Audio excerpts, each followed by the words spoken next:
এই কথাটা আমি না আগেও বলেছি, বহু আগে বলেছি, এখনো বলছি যে শনির সাড়ে সাতি, শনির সাড়ে সাতি নিয়ে আমাদের একটা বড় প্রশ্ন। আদতে অনেক যারা বলে শনির সাড়ে সাতি চলছে তাদের কাছে শনির সাড়ে সাতির ডেফিনেশন পাবেন না। ঠিক শনির সাড়ে সাতি হলো লংজিটিউড অফ মুন, চন্দ্রের দ্রাঘিমাংশ যে ঘরে বসে সেই ঘরটার নাম যা হবে, যে রাশি মনে করুন ধনু রাশিতে বসেছে, ধনুর ঘরে, মনে করুন মকরের ঘরে বসেছে, মেষের ঘরে বসেছে, তুলার ঘরে বসেছে, তো চন্দ্র ওই তুলা রাশি বলা হবে। তার আগের ঘর মনে করুন যদি মকরের ঘরে থাকে চন্দ্র, ধনুর ঘরে যখন শনি ট্রানজিটে এসে পৌঁছবে সঞ্চার অনুসারে ওইখানে এসে পৌঁছবে ধনুর ঘরে, তখন থেকে শনির সাড়ে সাতি শুরু হয়। শনির সাড়ে সাতি, এটা একটা এক্সাম্পল দিচ্ছি। শনির সাড়ে সাতি অর্থাৎ শনি এই এক একটা ঘর 30 ডিগ্রি করে, দ্রাঘিমাংশে 30 ডিগ্রি করে,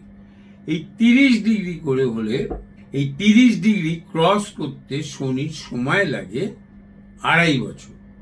তো 2.5 বছর, 3টে ঘরে শনি গেল, তাতে 2.5 করে 3 বছর গেল, 3বার গেল। ওই 3বারের পর শনি যখন বেরিয়ে গেল, শনি যেই বেরিয়ে গেল সাড়ে সাতি শেষ হলো। তো 3.5 মানে 7.5 বছর। এই 7.5 বছর সবার নাকি খারাপ কাটে, অথচ শনির দশায় যখন শনি ভালো ফল দেয় তখন বলে শনি ভালো। সাড়ে সাতি কোনোদিনই খারাপ করে না। 99% সেলিব্রিটি, 99% ব্যবসায়ী হয়েছে, সেলিব্রিটি হয়েছে ঠিক সাড়ে সাতির পিরিয়ডে। লোক সাড়ে সাতির পিরিয়ডে ভালো চাকরি পায়, ব্যবসায় ভালো উন্নতি করে, সৃষ্টিমূলক কর্মে যারা আছে, অভিনয়, চিত্রশিল্পী, বাচিক, সঙ্গীত শিল্পী, তারা সবাই এই সাড়ে সাতিতেই বড় হয়েছে। তারা প্রত্যেকেই সাড়ে সাতিতে বড় হয়েছে।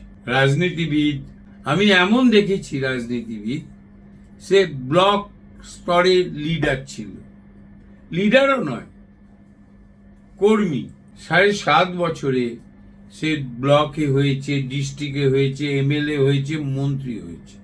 আমি এমনও দেখেছি। সাড়ে সাতিতে কাদের উন্নতি হয় বেশি, এটাও তো একটা দেখার বিষয়। প্রত্যেকের তো হবে না, 1-2%-এর তো নাও হতে পারে। অর্থাৎ এই সাড়ে সাতিকে নিয়ে ভয় দেখালে ভয় পাবেন না। দেখবেন সাড়ে সাতি আপনার জীবনে অনেক পজিটিভ কাজ দিয়েছে এবং সাড়ে সাতিতে আপনি প্রতিষ্ঠাও পেতে পারেন। নমস্কার।